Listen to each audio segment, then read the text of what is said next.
अस्सलाम वालेकुम students, welcome to AK coaching centre. अच्छा, चैप्टर नंबर 17 हमारा सेट्स और फंक्शन जो है वो चल रहा है और इसकी जो है एक्सरसाइज 17.5 आज हम शुरू करेंगे। अच्छा, इसका पहला क्वेश्चन जो है वो क्वेश्चन हमारे पास लिखा हुआ है कि find the value of X and Y. हमने एक्स और वाई की वैल्यू फाइंड करनी है और ये हमारे पास ऑर्डर पेयर में जो हमारे पास जो है ये वैल्यूज लिखी हुई है। ये वैल्यूज जो है हमें कंफ्यूज करने के लिए जो है यहाँ ब्रैकेट में लिखी हुई है, तो हमने बिल्कुल कंफ्यूज नहीं होना है कि ब्रैकेट में क्यों लिखी हुई है। हम लोगों ने सिंपल एक काम करना है कि पहली वाली वैल्यू जो है ना कॉमे से पहली, उसको हमने नाम देना ए का, सही है, और दूसरी वाली वैल्यू को नाम देना हमने बी का, तीसरी वाली वैल्यू को हमने नाम देना सी का और चौथी वाली को डी का।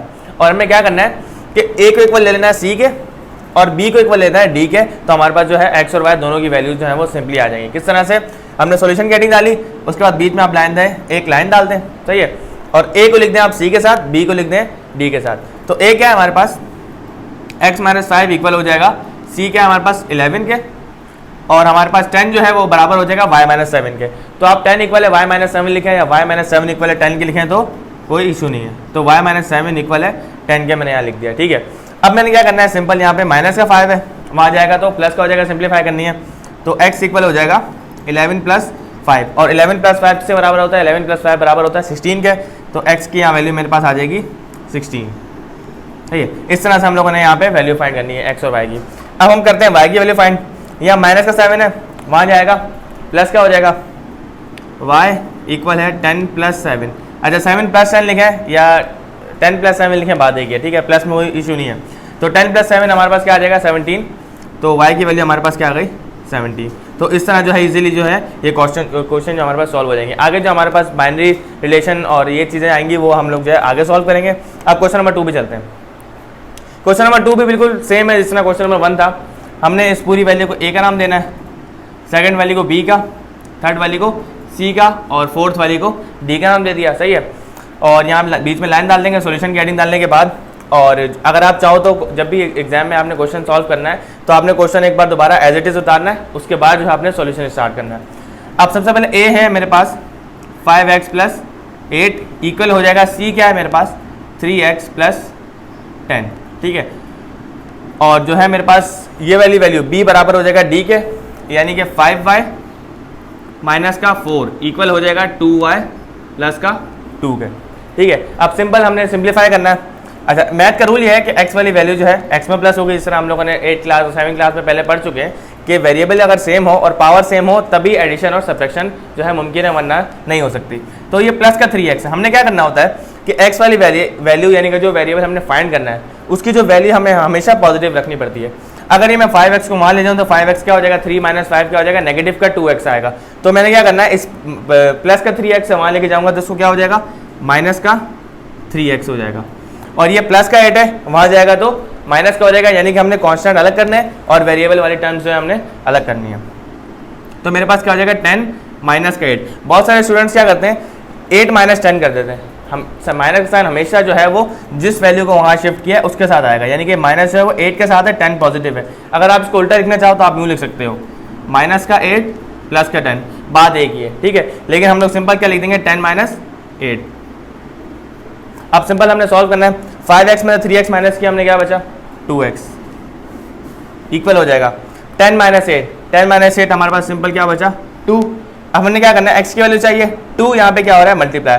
अच्छा, अगर दो वेरिएबल्स हों उनके दरमियान कोई साइन ना हो, यानी कि अगर मेरे पास लिखा हुआ है x y, मैं आपको पहले ही बता चुका हूँ कि मल्टीप्लाई को लिखने के हमारे पास 4 तरीके होते हैं। या तो दो वेरिएबल्स के दरमियान कोई साइन ना हो तब भी मल्टीप्लाई, या तो दो वेरिएबल्स के दरमियान ब्रैकेट हो तब भी मल्टीप्लाई, या दो ब्रैकेट के दरमियान क्रॉस का साइन हो तब भी क्या होता है मल्टीप्लाई, या दो ब्रैकेट के दरमियान डॉट हो उसका मतलब भी क्या होता है मल्टीप्लाई। तो 4 तरीके से हम लोग क्या करते हैं मल्टीप्लाई को लिख सकते हैं।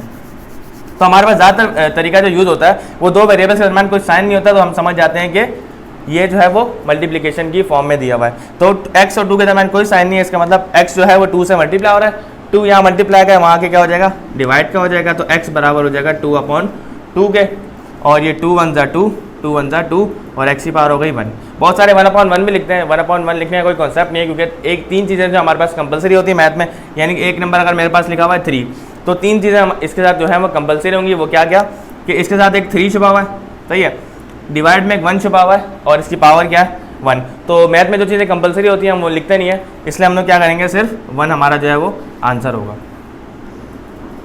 x की वैल्यू हमारे पास आ गई 1। अब हमने y की वैल्यू फाइंड करनी है। हम क्या करेंगे कि 2y जो है 5y से छोटा है, तो हम जाहिर सी बात है 2y को शिफ्ट करेंगे। 2y यहाँ प्लस का है, वहाँ जाएगा तो माइनस का हो जाएगा। 5y में से 2y को हम कर देंगे माइनस, इक्वल के उस तरफ, ये माइनस का 4 है, जब वहाँ जाएगा तो प्लस का हो जाएगा, और प्लस का 2 पहले से वहाँ पे मौजूद है तो 2 + 4 हो जाएगा। +2 + 4 लिख दो या 2 + 4 लिख दो, बात एक ही है। अब मैंने 5y में से 2y माइनस किया तो क्या बचा मेरे पास 3y, और 2 + 4 क्या होता है 6। तो मुझे सिंपल जो है y की वैल्यू फाइंड करनी है। 3 यहाँ पे मल्टीप्लाई हो रहा है, वहाँ जाके क्या हो जाएगा डिवाइड हो जाएगा, तो y की वैल्यू हो जाएगी 6/3। 3 × 1 = 3, 3 × 2 = 6, y की वैल्यू क्या आ गई 2।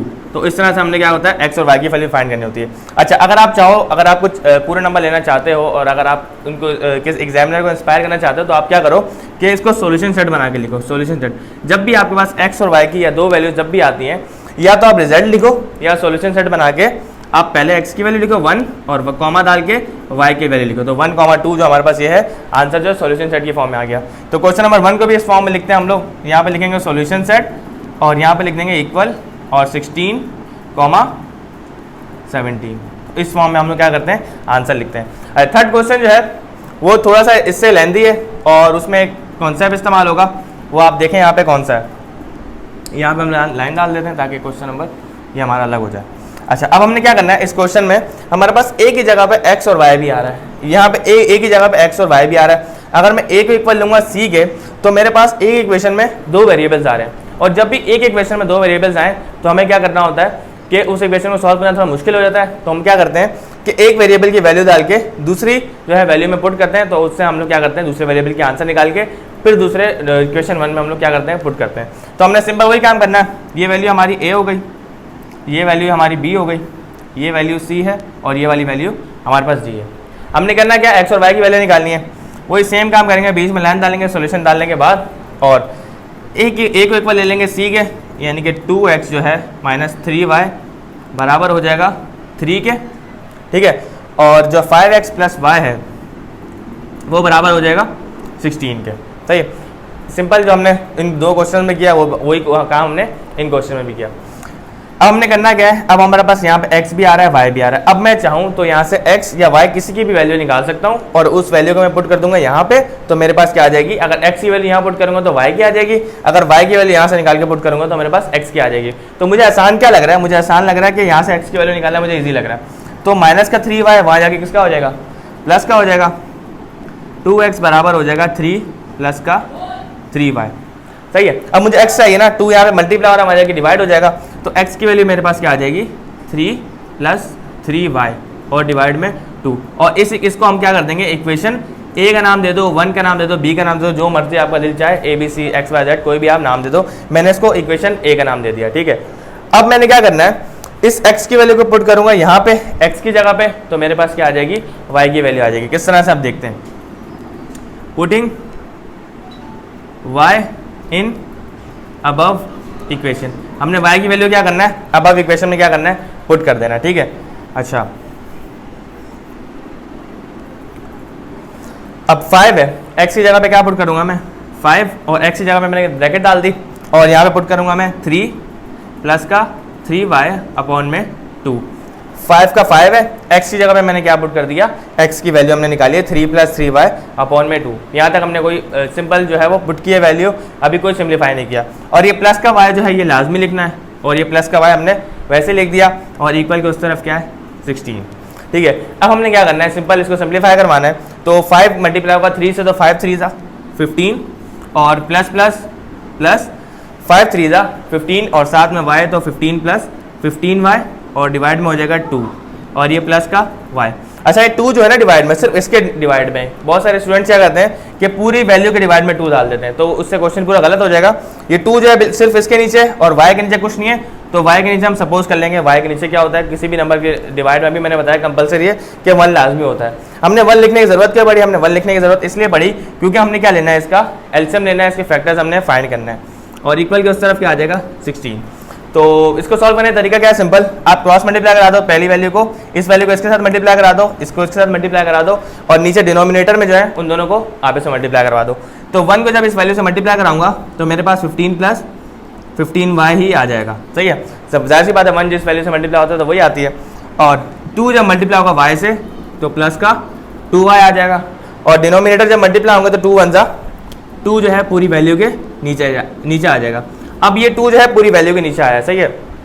बाकी क्वेश्चन मैं यहाँ सॉल्व कर रहा हूँ। 2 जो है पूरी वैल्यू के नीचे आ गया। अब ये 2 यहाँ पे क्या हो रहा है, डिवाइड हो रहा है, वहाँ जाकर 16 से क्या हो जाएगा, मल्टीप्लाई हो जाएगा। तो इक्वेशन को इस तरह से बन जाएगी कि ये 15y और ये प्लस 2y, ये दोनों आपस में प्लस हो जाएंगे, तो ये कितने हो जाएंगे, 15 प्लस 17y हो जाएंगे, सही है। 15y में 2y प्लस किया तो 17y होगा, ये 15 के साथ y नहीं है तो ये प्लस नहीं हो सकता। और ये 2 यहाँ पे डिवाइड हो रहा है, वहाँ जाके क्या हो जाएगा, मल्टीप्लाई, तो 2 मल्टीप्लाई बाय 16, सही है। क्वेश्चन इजी हो गया सॉल्व करना। अब सिंपल सिंप्लीफाई कर देंगे इसको हम लोग। 15 प्लस 17y बराबर हो जाएगा 16 2 जा 32 होता है, तो यहाँ पे आ जाएगा 32। हमने क्या करना है, y की वैल्यू निकालनी है, y के साथ जो फालतू चीज़ें हैं उनको हमने वहाँ शिफ्ट करवाना है। प्लस का 15 है, वहाँ जाएगा तो माइनस का हो जाएगा 17y इक्वल हो जाएगा 32 माइनस 15 के। अब इस 32 में से 15 माइनस करूँगा तो मेरे पास क्या बचेगा, 17 बच जाएगा, सही है। अब 17 यहाँ पे मल्टीप्लाई हो रहा है, वहाँ जाके डिवाइड हो जाएगा, तो y इक्वल हो जाएगा 17 अपॉन 17, 17 1 17, 17 1 17। तो y की वैल्यू मेरे पास क्या आ गई, y की वैल्यू आ गई मेरे पास 1। अब इस y की वैल्यू को मैंने पुट करूँगा इस इक्वेशन में, तो मेरे पास क्या हो जाएगा, x की वैल्यू आ जाएगी। अब मैं लिखता हूँ यहाँ पे पुटिंग y इक्वल है 1 इन इक्वेशन ए। आपने जिस इक्वेशन का नाम दिया है वही इक्वेशन लिखनी है। आपने x का नाम दिया हो, y का नाम, z का नाम, जो नाम दिया हो वो इक्वेशन यहाँ पे लिखनी है और सिंपल वैल्यू पुट करनी है। तो x इक्वल हो जाएगा 3 प्लस 3, y की जगह आ जाएगा 1, 3 प्लस 3 y की जगह 1 आ गया, और अपॉन में आ गया मेरे पास 2। तो 3 प्लस 3, 3 1 जा 3 होता है, और डिवाइड में मेरे पास आ गया 2। तो 3 प्लस 3 कितना हो जाएगा, ये 3 प्लस 3 हो जाएगा 6, और डिवाइड में मेरे पास आ जाएगा 2। 2 1 जा 2 और 2 3 जा 6। तो x की वैल्यू मेरे पास क्या आ गई, x की वैल्यू मेरे पास आ गई 3। तो सॉल्यूशन सेट बना के लिखना है इसको। सॉल्यूशन सेट मेरे पास क्या आ गया, अच्छा x की वैल्यू क्या है 3 और y की वैल्यू 1, तो 3,1 जो है मेरा जो है आंसर है। तो आई होप आपको अच्छी तरह सवाल समझ आ गए होंगे। 17.5 का पहला पार्ट किया है, नेक्स्ट पार्ट जो इंशाल्लाह नेक्स्ट वीडियो में करेंगे। तब तक के लिए अल्लाह हाफिज़।